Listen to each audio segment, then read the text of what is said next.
नमस्कार मित्रों, अनमोल बातें कार्यक्रम के 8वें भाग में मैं आप सभी मित्रों का बहुत बहुत स्वागत करता हूं। इस एपिसोड से मैंने एक बात ये सोची है कि जो मैं सामाजिक प्रश्नों के बारे में जो बातचीत करता हूं, वो चर्चा बहुत सारे लोगों को बहुत पसंद आई है। और संगीत सिखाने का जो मैंने वीडियो बनाया है, यानी कि अनमोल बातें कार्यक्रम के ही आधे भाग में मैं संगीत के बारे में जो बताता हूँ, तो उसे अब से मैं अलग करूँगा, क्योंकि संगीत सीखने वालों को कंटिन्यू एक ही बात एक वीडियो में रहे तो ज़्यादा अच्छा रहेगा, ऐसा मुझे लगता है। क्योंकि हर एक विषय की चर्चा अलग होती है और संगीत बिल्कुल ही अलग चीज़ है, शास्त्रीय संगीत। यानी कि किसी को कुछ ढूंढना ना पड़े। जो संगीत सीखते हैं तो वो जब कुछ भी सर्च करें तो अनमोल बातें अगर सर्च करते हैं तो आधे में संगीत के बारे में बातचीत होती है या संगीत मैं सिखाता हूँ, और आधे में जैसे ये सामाजिक प्रश्नों की चर्चा होती है ना, तो वो थोड़ा डिफ़िकल्ट हो जाता है। किसी को अगर कुछ ढूंढना है तो किस एपिसोड में था, कहाँ पर था, ये कन्फ्यूजन हो जाता है। तो इस बारे में मैंने ये सोचा है कि आज अब मैं दोनों को अलग रखूँगा। यानी कि अनमोल बातें जो है, जिसमें सामाजिक प्रश्नों के बारे में बातचीत करता हूँ मैं, वो भी काफ़ी लोगों को चर्चा बहुत पसंद आई है। मेरे एक फ्रेंड ने मुझसे अभी कहा था कि तुम्हारे वो वीडियोस मैंने सारे देखे पूरे आखिर तक, और बहुत ही अच्छा बोलते हो तुम। और एक फ्रेंड ने मुझसे आज वो बात कह दी कि जो मुझे खुद बहुत पसंद है। उसने कहा कि तुम जब इतनी अच्छी स्पीच देते हो तो स्टोरी टेलिंग क्यों नहीं करते। और बचपन से स्टोरी टेलिंग और रीडिंग का मुझे बहुत शौक़ है। तो काफ़ी मैगज़ीन्स में बचपन में पढ़ा करता था, पढ़ाई के साथ साथ। तो उसमें एक ख़ास करके, वैसे तो बहुत सारी मुझे स्टोरीज़ वगैरह पसंद थी, कविताएं आती थी उसमें। मेरी भी शायरी कविताएं वगैरह छपी है किताबों में, मैगज़ीन्स में, वो भी बचपन में, अभी की बात नहीं कर रहा हूँ। मुझे याद है कि सबसे पहली कविता, मतलब कि एकदम छोटा सा मुक्तक था, शायद 4 लाइन का या 8 लाइन का मुक्तक था। तो वो मुक्तक एक मैगज़ीन में छपा था और उसमें नीचे लिखा था कि विपुल दोषी मेरा नाम, और झरिया और बिहार। झरिया जो है आजकल अभी बिहार में नहीं कहा जाता, उसे झारखंड कहा जाता है। और मेरा जन्म भी वहीं का है, झारखंड में मेरा जन्म है। मेरे पापा की वहाँ पे नौकरी थी, हम लोग पहले वहीं पे रहते थे। और झरिया जो शहर है, छोटा सा शहर है, लेकिन बहुत ही प्यारे लोग कि जिनको हम आज तक सबको याद करते हैं। तो किताब में जो मेरा नाम जो छपा ना, पहली बार ज़िंदगी में, पहली बार, मैं शायद 15 साल का मुश्किल से होऊंगा, शायद 15 या 16 साल का। तो इतना मैं खुश हो गया था, इतना ज़्यादा खुश हो गया था कि वो मैगज़ीन लेकर, शायद चंदा मामा या गुड़िया ऐसी कोई किताब थी, फ़िलहाल मुझे पक्का याद नहीं है, या फिर चंपक तो नहीं थी क्योंकि वो तो स्टोरी अलग आती है। वो कुछ कविता या शायरी था, जैसे मुक्तक कहा था, जिसको मुक्तक कहा जाता है। तो फिलहाल किसी किताब में था, तो उसको मैं लेकर पूरे बिल्डिंग में सबके घरों में जाता था और अड़ोस पड़ोस में पूरे कितनी दूर दूर तक जितने मेरे पहचान वाले थे सबको दिखाता था, देखो मेरा नाम मैगज़ीन में आया है, विपुल जोशी, झरिया, बिहार। पहले बिहार लिखा जाता था झारखंड को उस वक्त। तो विपुल जोशी, झरिया और बिहार, ऐसे मैं बोलता रहता था। इतना सबको मैं बताता था कि मुझे एक हमारे पड़ोसी ने टोका, बस करो अब, पागल हो जाओगे इतना रट्टे क्यों रहते हो। विपुल जोशी, झरिया, बिहार, इस तरह से। मतलब वो एक पागलपन होता है ना बचपन में, पहली बार हमारा नाम किसी मैगज़ीन में आता है, तो ये ऐसी खुशी होती है सबको। तो वही हुआ था। और जैसे कि अलग अलग मैगज़ीन्स में पढ़ा करता था, मंथली मैं खुद भी एक दो खरीदता था हर महीने। और मेरे दोस्त लोग, अड़ोस पड़ोस के सारे लोग बहुत ही शौकीन थे। वो एक दौर था कि जब मैगज़ीन्स और नॉवेल, फ़िलहाल तो नॉवेल क्या होती है शायद आजकल के बच्चों को पता भी नहीं होगा। इतनी मोटी नॉवेल्स होती थी और इसकी साइज़ इतनी होती थी, एक हथेली जितनी कह सकते थे।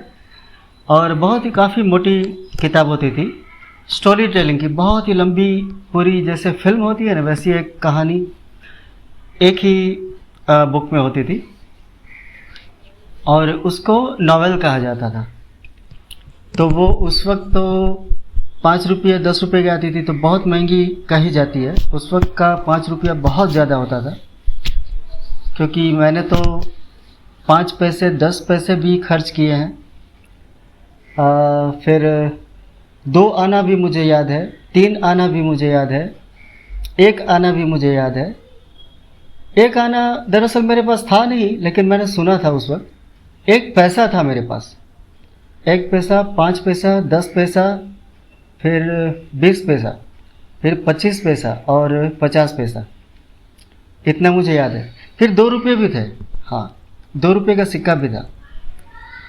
तो ये सारी चीज़ें जो मैगज़ीन में, जो मैंने बताया कि इस तरह से मैं बाहर से लाता था, तो उसमें अलग अलग स्तंभ होते थे। उसका जो सबसे पहला पेज होता था, मतलब कि जिसमें सब पूरी बुक का इंट्रोडक्शन होता है कि इस पेज नंबर पर ये है, इस पेज नंबर पर ये है। उसमें अलग अलग स्तंभ कहा जाता था, कहानियाँ, कविताएं, शायरी वगैरह। तो एक बहुत ही पसंद था मुझे, उसका नाम था मेरे जीवन के रोचक प्रसंग। अभी किस मैगज़ीन में था ये मुझे फ़िलहाल याद नहीं है, लेकिन वो एक मेरा बहुत ही फेवरेट था। उसमें जो भी पाठक होते थे, पाठक मीन्स के पढ़ने वाले, वो उस मैगज़ीन को पढ़ने वाले जो होते हैं, जैसे लिसनर्स जो होते हैं वो श्रोता कहा जाता है, बराबर। व्यूवर्स जैसे आप हैं, फ़िलहाल आप व्यूवर्स हैं क्योंकि आप मुझे व्यू कर रहे हैं। और इसी तरह से किताबों के बारे में पाठक कहा जाता था या पाठिका, अगर स्त्री है तो पाठिका। तो जो पढ़ने वाले होते थे मैगज़ीन को, तो उनमें से काफ़ी पाठक गण, मैं कोशिश करूँगा शुद्ध भाषा को लाने की। जितना मुझे नॉलेज है उतना तो मैं परफेक्ट बोलने की कोशिश करूँगा ही, ताकि भाषा और भी ज़्यादा सुंदर लगे, ठीक है। तो पाठक गण ये मीन्स के हम लोग पढ़ने वाले अपने जीवन के कोई भी अच्छे अच्छे प्रसंग उसमें लिख कर भेजते थे। और जो मैगज़ीन वाले होते थे वो उनमें से अच्छे अच्छे चुन कर अपनी मैगज़ीन में लगभग 8-10 लोगों के प्रसंग इस तरह से उसमें ऐड करते थे। 1 या 2 पेज का उसका ये होता था, और वो मैं ख़ास पढ़ता था, और शायरी वगैरह भी बहुत पढ़ता था, और मैं लिखता भी था। तो उस प्रसंग को मुझे याद आया कि अभी जो मेरे दोस्त ने मुझसे कहा कि तुम स्टोरी टेलिंग क्यों नहीं करते, तो मैंने सोचा चलो एक शुरुआत करते हैं। जब मैं एज पर डिमांड चलने वाला आदमी हूँ कि मैं जो भी वीडियो बनाता हूँ तो सामने वाले को पहले तो वो पसंद भी आना चाहिए ना। तो मैं कोशिश हमेशा यही करता हूँ कि मुझे देखने वाले को, व्यूअर्स को किस तरह का वीडियो चाहिए। गाना तो ठीक है, वो तो सब पसंद करते हैं और सबका मैं बहुत ही आभारी हूँ, कि मेरे सॉन्ग्स के वीडियोस भी अभी जहाँ 5-10 व्यू भी मुश्किल से आते थे शुरुआत में वो अभी 1000, 2000, 3000 इतने व्यू हो गए। तो मेरे लिए तो ये खुशी की बात है, भले ही कंपिटिटिवली शायद दूसरों से कम हो, ऐसा हो सकता है, लेकिन जहाँ मेरे कोई व्यू नहीं आते थे वहाँ मेरे इतने व्यू आने लगे तो मेरे लिए बहुत है। तो इन फ्यूचर मतलब और भी अच्छा हो सकता है, पॉसिबिलिटी मुझे दिख रही है। और इसी से मैंने प्रेरणा ली कि जब लोग चाहते हैं कि मैं कोई किस्सा या कहानी सुनाऊं, तो मुझे भी थोड़ा बहुत उसके लिए तैयार करना पड़ेगा, सीखना पड़ेगा। क्योंकि कहानी मैं पढ़ता था, लेकिन सुनाना एक अलग बात हो जाती है, उसके लिए किस तरह से कहना, तो मैं वो भी डेवलप करता रहूँगा। तो पहले तो कहानी के लिए विषय, तो कोशिश मेरी ये है कि मैं जो भी कहानी सुनाऊं वो ऐसी हो कि सामने वाला, सुनने वाला मेरे पास से कुछ न कुछ नया जान कर जाए या नई कोई बात सीख कर जाए, कि जो उसको इन फ्यूचर भविष्य में अपने जीवन में कुछ काम आए। स्टोरी टेलिंग मतलब ऐसी आलतू फालतू स्टोरीज बोलते रहना, ऐसा मेरा बिल्कुल उद्देश्य नहीं है। मुझे ऐसे टाइम वेस्टिंग बिल्कुल पसंद नहीं है। लेकिन ऐसी कोई कहानी कि जिसका कोई अच्छा सा सार निकलता हो, बराबर, कहानी ख़त्म होने के बाद हमें कुछ सीखने को मिले। ठीक है। तो अभी अभी एक फिल्म मैंने देखी थी, सितारे ज़मीन पर, आप लोगों को पता ही होगा, आमिर खान की फिल्म है। और मुझे एंड तक उसमें बस 1-2% चीज़ें पसंद नहीं आई, 98% मुझे वो फिल्म बहुत ही अच्छी लगी। और ख़ासकर एक नया विषय है कि जिसमें हम कुछ ना कुछ नई बात सीख कर जाते हैं, समाज को कुछ अच्छा काम करने की प्रेरणा मिलती है। ठीक है, ये तो मैंने एक उदाहरण बताया। बहुत सारी कहानियाँ इतनी अच्छी होती हैं कि जो हमारे जीवन में आज नहीं तो कल, कल नहीं तो परसों, कभी ना कभी वो बात हमें जीवन में काम आती है। तो मुझे बस यही करना है, कहानी कहूँ या अनमोल बातें हो, कुछ भी हो, मगर कुछ ऐसा प्रोडक्टिव हो कि कुछ देखने वालों को इंस्पिरेशन मिले, बस यही मेरा उद्देश्य है। तो आज सबसे पहला एपिसोड है इसके बारे में, तो मैंने इसका नाम प्रेरक प्रसंग ही दिया है। और अनमोल बातें कार्यक्रम के अंडर में अभी मैंने रखा है। लेकिन अगर ज़रूरत लगी कि कहानी को बिल्कुल अलग रखा जाए तो मैं इस हिसाब से प्लेलिस्ट अलग बनाऊंगा, या वहाँ से जब वीडियो देखना शुरू करेंगे प्लेलिस्ट से, तो सारी एक के बाद एक कहानियाँ ही आएंगी। इसी तरह से संगीत के बारे में जिसे सीखना हो उसका प्लेलिस्ट मैं अलग रखूँगा। तो जो शास्त्रीय संगीत है सारे वीडियोस उसमें एक के बाद एक आते जाएंगे, बराबर, ताकि दूसरे वीडियोस में बीच में ब्रेक ना पड़े। ठीक है। तो कोशिश करूँगा अपने हिसाब से अच्छा करने की। प्रेरक प्रसंग, इस विषय का यह पहला एपिसोड है। और आज की जो कहानी मैंने ली है वो शुभ शुरुआत मैंने खुद से ही की है। और इसका हीरो या विलन मैं ही हूँ।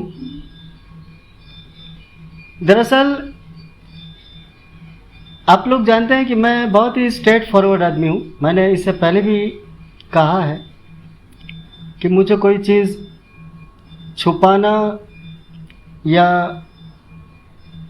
किसी गलत तरीके से प्रदर्शित करना, यानी झूठ बोलकर कुछ अलग ही कहानी बनाकर पेश करना, ऐसी ओछी बातें मुझे पसंद नहीं है। तो आज की जो कहानी है वो मेरे ख्याल से ऐसा लगता है मुझे कि शायद कोई ना बताए किसी को, और अगर नहीं बताता तो भी सामान्य बात है, कोई घबराने वाली बात नहीं है, क्योंकि कुछ ज़िंदगी में छुपाना भी पड़ता है। लेकिन मैं बताऊंगा, क्योंकि अभी तक मैंने अपने फैमिली में भी ये बात बता दी है सबको कि मैंने बचपन में 5 रुपये चुराए थे और मेरे लिए ये एक मज़ेदार किस्सा है। कोई पता नहीं इसमें कोई पुलिस तो मुझे नहीं पकड़ जाएगी, लेकिन ये किस्सा इतना मज़ेदार है और इतना इनोसेंट है कि मुझे ये किस्सा जब भी याद आता है तो सच में मैं बहुत खुश होता हूँ। मुझे ऐसा नहीं लगता कि मैंने चोरी की थी कि मैंने चोरी की थी। तो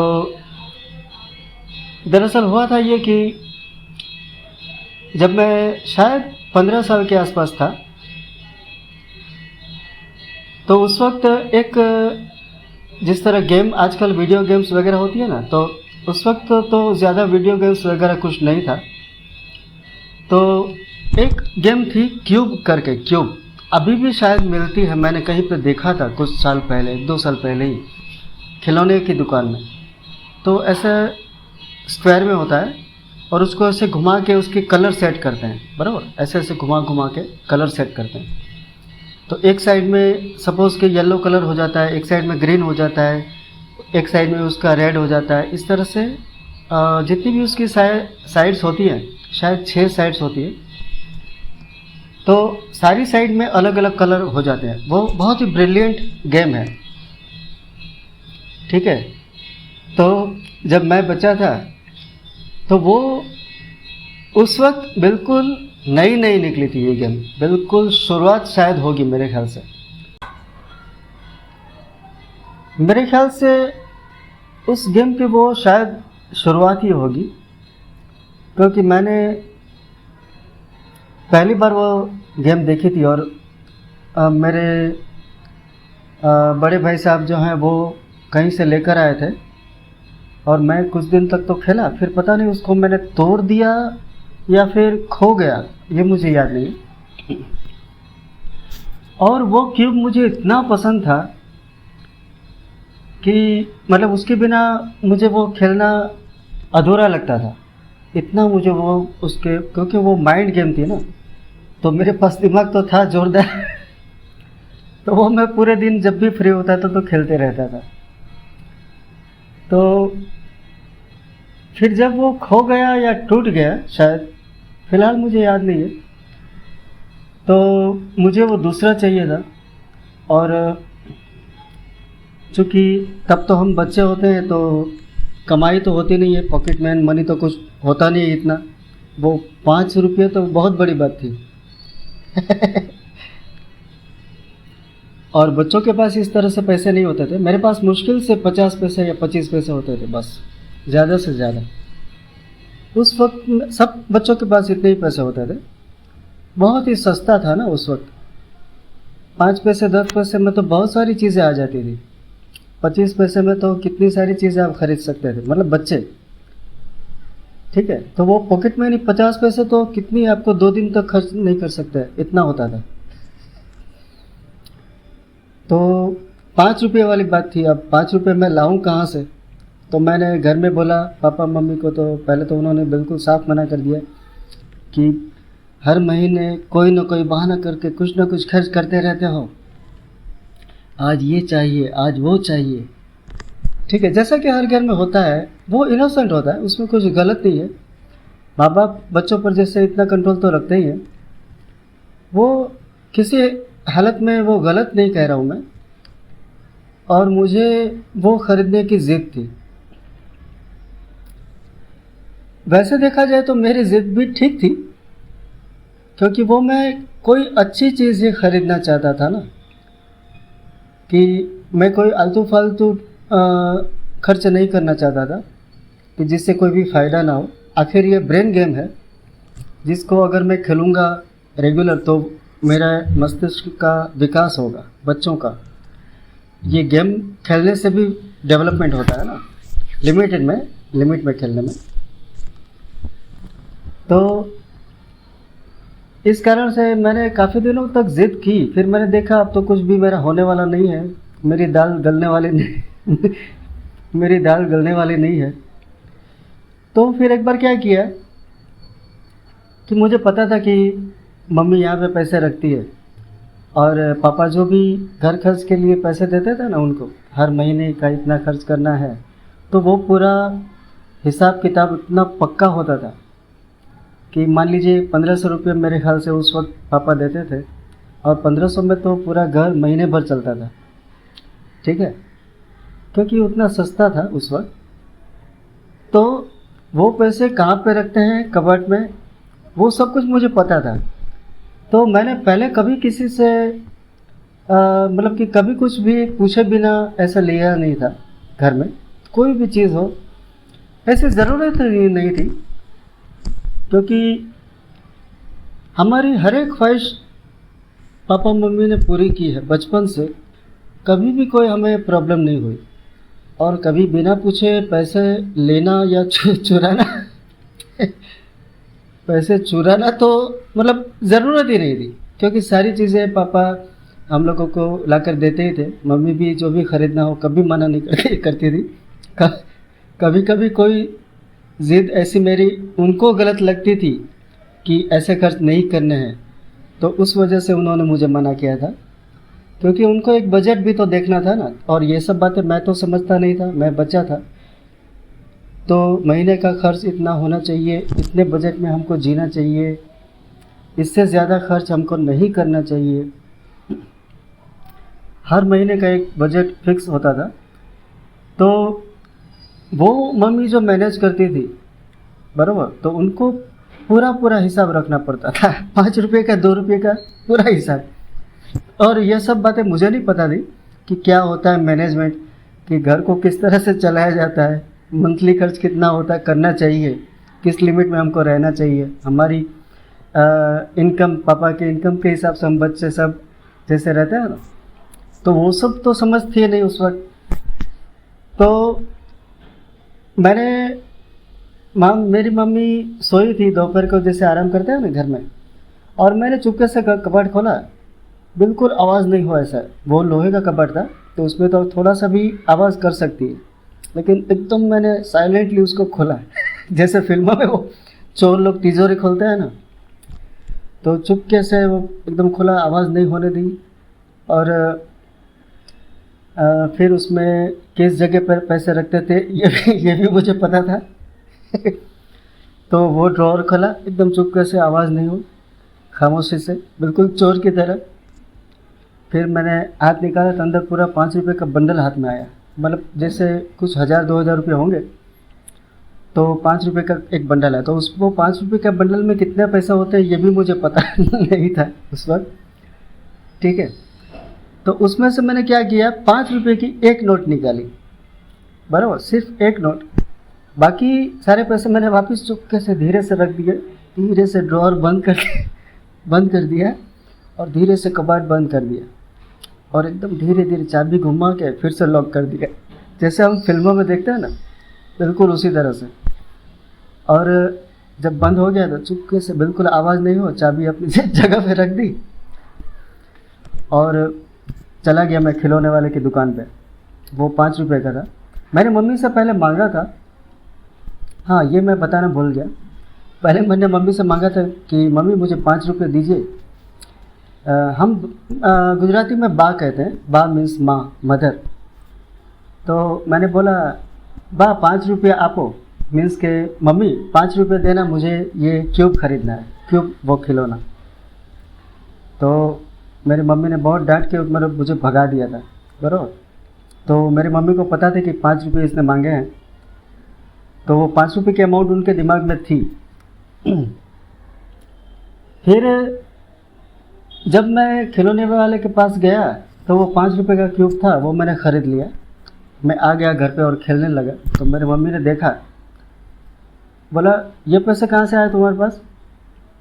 तो मैंने बोला आप जो मुझे स्कूल के लिए 2 रुपये देते हो ना, उसमें से मैं बचा के रखता हूँ जबकि नहीं बचाता था जबकि नहीं बचाता था, लेकिन वो हर रोज़ मुझे 2 रुपये मिलते थे, क्योंकि रिक्शा भाड़ा वगैरह भी होता था, कुछ 50 पैसे या 25 पैसे कुछ मेरे स्कूल तक का रिक्शा भाड़ा था। तो वो सारे खर्च फिर दोपहर मतलब कि लंच टाइम में जैसे कुछ खाया हो उसके लिए देते थे, तो 2 रुपये देते थे मुझे हर रोज़। तो मेरी मम्मी समझ गई कि दाल में कुछ काला तो है, लेकिन उस वक्त कुछ बोली नहीं। और मैं वो गेम खेलता रहा। तो 2-4 दिन के बाद जब मम्मी ने अंदर से पैसे निकाले गिने तो 5 रुपये कम थे। एग्जैक्ट 5 रुपये कम थे। और वैसे ईमानदारी भी देखो, क्योंकि इनोसेंट था मैं, मुझे कोई चोरी वोरी नहीं करनी थी, सिर्फ 5 रुपये निकालने थे, तो 5 रुपये ही निकाले थे। वो बंडल बाकी का मैंने सारा रख दिया, मुझे पता नहीं था बाकी कितने सारे पैसे तो थे। ठीक है, तो बाकी सब कुछ वापस रख दिया था। तो मम्मी ने हिसाब किया और उनको पता चल गया कि 5 रुपये कम है, क्योंकि वो पक्का हिसाब रखना पड़ता था। मेरे पापा इस बारे में बहुत स्ट्रिक्ट थे, इधर उधर फालतू खर्च नहीं करने देते थे, मम्मी को भी, क्योंकि मम्मी को फिर वो हिसाब पापा को देना पड़ता था कि ये पैसे इतने यहाँ पे गए, इतने यहाँ पे गए, वो सारी चीज़ें।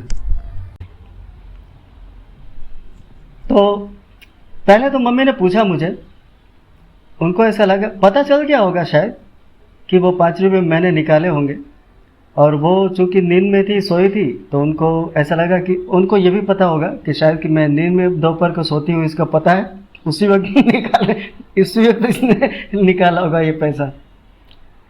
तो उसने, मम्मी ने मुझसे पूछा कि तुमने 5 रुपये इसमें से निकाले क्या? तो पहले तो मैं घबरा गया, लेकिन मैंने एक्सप्रेस नहीं होने दिया, एक्टिंग जो करते हैं ना, मैंने तो नहीं निकाले भाई, आप देखो आप ही खर्च करते रहते हो। आप ही ने खर्च किया होगा, भूल जाते हो, ऐसे कुछ इल्ज़ाम लगा दिया उन पे। और मम्मी शायद समझ गई होगी कि मैंने ही लिए हैं, लेकिन उस वक्त उन्होंने कुछ नहीं बोला, क्योंकि ऐसे बिना पूछे पैसे निकालना, मतलब हम लोगों की ज़रूरत भी नहीं थी कुछ, आराम से पैसे वो जितनी ज़रूरत होती थी मिल जाते थे, पापा मम्मी दे देते थे। ठीक है, तो कुछ 1-2 दिन तक तो मैंने बोला नहीं, लेकिन मेरे को मन में बहुत फील हो रहा था कि मैंने मम्मी से झूठ बोला है। और मैंने कभी नहीं झूठ बोला है किसी से, मतलब पापा मम्मी, क्योंकि जब कोई प्रॉब्लम ही नहीं है, वो आराम से हमको, सब बच्चों को रखते हैं, जिनको जो चाहिए खरीदने की छूट है, पैसे आराम से सबको देते हैं। कभी कोई प्रॉब्लम ऐसी हुई नहीं है कि हमको ऐसा कुछ करना पड़े, तो फिर मैं क्यों निकालूंगा इस तरह से बिना कहे, तो मतलब कि ज़रूरत ही नहीं थी। तो इस बारे में मुझे बहुत फील हो रहा था मन में कि एक 5 रुपये की ये चीज़ खरीदने के लिए, मतलब एक गेम खरीदने के लिए मुझे झूठ बोलना पड़ा, बराबर। और 3-4 दिन तक तो मैंने थोड़ा सहन किया, मतलब कि मुझे पता था कि ये मुझे बहुत डिस्टर्ब कर रही है ये बात। मुझे भी अच्छा नहीं लग रहा था कि मैंने झूठ बोला था और 5 रुपये निकाल लिए थे, क्योंकि धीरे धीरे बाद में मुझे ऐसा लगा था कि मैंने ये शायद ये गलत किया है, ऐसा मुझे नहीं करना चाहिए था, बराबर। तो ये एक, क्या बोलते हैं उसको, मन में जो फील होता है ना कि मैंने कुछ गलत किया है, तो 4-5 दिन तक तो बड़ी मुश्किल से मैंने निकाले, नहीं कहा मम्मी को कुछ भी। फिर एक दिन ऐसे ही मम्मी सोई थी दोपहर को, तो मैंने उनको जगाया, बोला अभी सोने दो मुझे, क्या काम है, ऐसे करके मैंने बोला मुझे आपको कुछ कहना है, जागो तो सही। तो वो नहीं जागी, उनकी गहरी नींद थी। फिर वो जब नींद से जागी तो उठ के चाय वाय बनाने गई रसोई घर में, तो उनके पीछे पीछे मैं गया, ऐसे डरते डरते, क्योंकि मेरे मन में एक अपराध भाव तो था ही कि मैंने कुछ गलत किया है, ऐसा नहीं करना चाहिए। ठीक है, तो उनका वो साड़ी का पल्लू जो होता है ना, छेड़ो, गुजराती में छेड़ो बोलते हैं, तो पल्लू पकड़ के मैंने बोला, मम्मी आप मेरे को मारोगे तो नहीं? तो मैं एक बात बताऊँ आपको, आप मेरे को मारोगे तो नहीं? तो बोले नहीं मारूंगी, बोलो क्या है?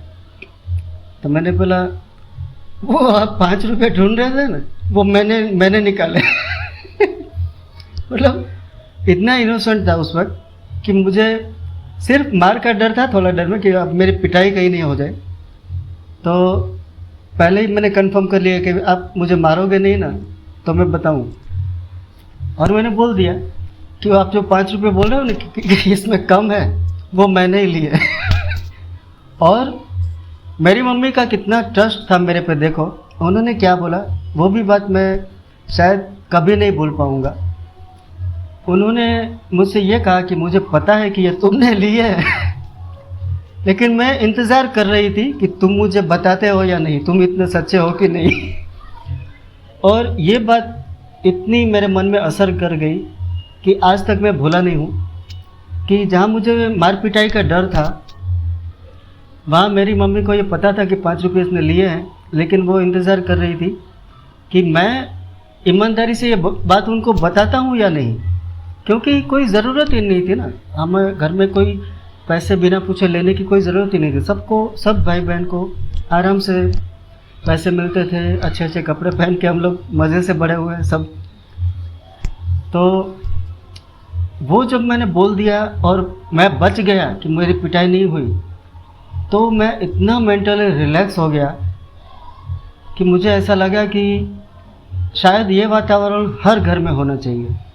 ये मेरे इस कहानी की मैं ये प्रेरणा जो कहता हूँ ना, वो ये है कि हर एक घर में ऐसा वातावरण होना चाहिए कि घर का कोई भी बच्चा हो, वो अपने मन की बात आराम से बता सके माँ बाप को, बराबर।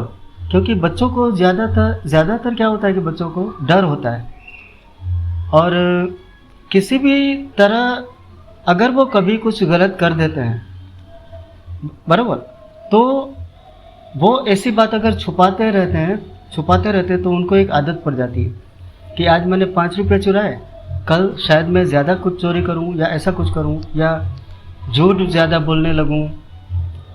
मतलब वो इनोसेंस एक ख़त्म हो जाता है, इंसान के पर्सनालिटी में जो इनोसेंस होता है, सच्चाई होती है, वो ख़त्म होती जाती है धीरे धीरे। तो ऐसा नहीं हो, इसके लिए एक ऐसा वातावरण होना चाहिए घर में कि अपने मन की बात हम मम्मी से या पापा से कर सकें खुलकर कि ऐसी बात है। और जब पता चलता है कि हमारी पिटाई नहीं होगी, हमें मारा नहीं जाएगा, तो बच्चे बता सकते हैं, समझ गए। और माँ बाप को भी मुझे ऐसा लगता है कि ऐसा वातावरण घर में रखना चाहिए कि बच्चा एकदम निडर रहे। अगर कभी उससे ऐसी कोई गलती हो जाती है, कोई भी गलती हो, इसकी बात नहीं है, तो वो आराम से माँ बाप को बता सके कि अब ये गलती हो गई है तो इसके लिए क्या करना चाहिए, उसका समाधान माँ बाप बता सकते हैं। ठीक है, मतलब कि ये एक मेरी नज़र में एक इतनी अच्छी प्रेरणादायी प्रसंग है, प्रेरणात्मक, कि मुझे ऐसा लगा कि ये बात सबको बतानी चाहिए। भले ही मैंने चोरी की, चोरी तो नहीं कहा जाता है इसको क्योंकि अपने घर में, लेकिन एक डर होता है ना मन में कि बिना पूछे 5 रुपये लिए हैं, तो ये एक मन में अपराध भाव पैदा करता है। तो मुझे ऐसा लगता है कि ऐसी बात अगर कोई है तो अपने बहुत ही जो क्लोज होते हैं उनको बता देनी चाहिए। जैसे मम्मी पापा हैं तो उनको बता सकते हैं, भले ही दूसरे लोगों को न बताएं, या जो भी फ्रेंड्स में अगर कोई बहुत क्लोज है, भरोसेमंद आदमी है, तो ऐसी बातें उनको बता देनी चाहिए। मैंने सबको बताया है, ये कोई पहली बार मैं ये वीडियो नहीं बना रहा हूँ, इसका काफ़ी मतलब फैमिली मेम्बर्स को भी बता दिया है। ये बात बताई है मैंने कि मैंने 5 रुपये चुराए थे घर में और फ्रेंड्स को भी बताया है मैंने, अपने दोस्तों में से भी जो बहुत क्लोज है मेरे, उनको भी ये बात बताई है। ठीक है, तो क्या है कि मन में एक तो हीनता की भावना नहीं रहे, अपराध भावना नहीं रहे, तो हमारी जो भी पर्सनालिटी है वो ख़राब नहीं हो। ठीक है, हम गुमराह ना हो जाएं, किसी गलत रास्ते पर नहीं चले जाएं, इसके लिए। तो आशा है ये कहानी, मेरी सच्ची कहानी आपको पसंद आई होगी, और ये चोर वाला लेबल जो है वो आप लोगों को अच्छा ही लगा होगा, क्योंकि मैंने सच्चाई से ये बात बता दी है सबको। ठीक है, तो ऐसे ही बहुत सारे रोचक प्रसंग मेरे जीवन के भी हैं, और बहुत सारी कहानियाँ मैं लिखता भी हूँ। कुछ सालों मैं राजकोट रहा, तो मुझे याद है एक कहानी मेरी एक मैगज़ीन में छपी थी, और उस मैगज़ीन वाले ने मुझे कॉल करके बुलाया था अपनी ऑफ़िस में। कोई लेडी थी, उनको मेरी कहानी इतनी अच्छी लगी, मैंने सोचा भी नहीं था कि सबको इतनी ज़्यादा पसंद आएगी। तो जैसे ही मैं गया वहाँ पे, और मेरे को उन्होंने एक वो मैगज़ीन जो थी, एक पीस उन्होंने मुझे गिफ्ट किया, और बोला ये कहानी आपने लिखी है। इतने अच्छे आश्चर्य भाव से उन्होंने कहा कि मुझे वो एक्सप्रेशन आज भी याद है, मतलब कि उनको बहुत ही ज़्यादा अच्छी लगी थी वो कहानी। और मैंने कहा हाँ ये मैंने ही लिखी है। तो उन्होंने, जो लेडी थी, उन्होंने बोला बहुत ही अच्छी कहानी लिखी है आपने। और मैंने जब ये पब्लिश हो रही थी, हम लोग जब इसका जैसे वो मैगज़ीन में छपने से पहले जो काम करते हैं ना, उस वक्त जो पढ़ रही थी, उसके बारे में उन्होंने बताया कि उस वक्त ही पढ़ते पढ़ते मुझे ये कहानी बहुत ही अच्छी लगी थी कि इसका जो है मीनिंग कितना अच्छा है, कि समाज में एक बहुत ही अच्छी प्रेरणा वाली बात ये कह रहे हैं इस कहानी के थ्रू। तो वो बात भी एक मेरे जीवन की बहुत ही खुशी की बात है। मुझे बहुत बार याद आती है कि वो उस मैडम को वो कहानी भी इतनी अच्छी लगी थी। और उस कहानी में क्या था, इन शॉर्ट अगर मैं बता दूं, वो पूरी कहानी मैं बनाऊंगा वीडियो। उसमें कुछ ऐसा था कि जो बच्चे अपने माँ बाप की कदर नहीं करते, काफ़ी कुछ बस बच्चे ऐसे होते हैं कि जो बूढ़े हो जाने पर माँ बाप की कदर नहीं करते हैं। वो एक बार ऐसे कुछ बच्चे एक बार किसी कारण से वृद्धाश्रम में पहुंचते हैं, और वृद्धाश्रम में अलग अलग लोगों से मिलते हैं, और उनके मन में उनको देखकर इतना गहरा असर होता है कि वो जब घर वापस आते हैं तो उनका पूरा एटीट्यूड ख़त्म हो जाता है। पूरा उनका जो माँ बाप से बात करने का ढंग था, वो बिल्कुल वो चेंज करते हैं, प्रयत्न करके वो बदलते हैं कि नहीं ये मेरी गलती है, मुझे अपने माँ बाप से ऐसा नहीं करना चाहिए, ऐसा बिहेवियर, ख़राब बिहेवियर नहीं करना चाहिए। उनको वो फील होता है। इतना अच्छा उसका एंड भी है। मैं अभी पूरा नहीं बताऊंगा, क्योंकि जब मैं पूरी कहानी सुनाऊंगा तो वो आपको सुनने में ज़्यादा मज़ा आएगा। ठीक है, तो अभी आज के लिए मैं यहाँ पे ख़त्म करता हूँ प्रेरक प्रसंग, और फिर एक जब भी समय मिलेगा अलग वीडियो बनाऊंगा, ऐसे ही कोई अच्छी कहानी लेकर आऊँगा। आज के लिए इजाज़त दीजिए। नमस्कार, जय जिनेंद्र।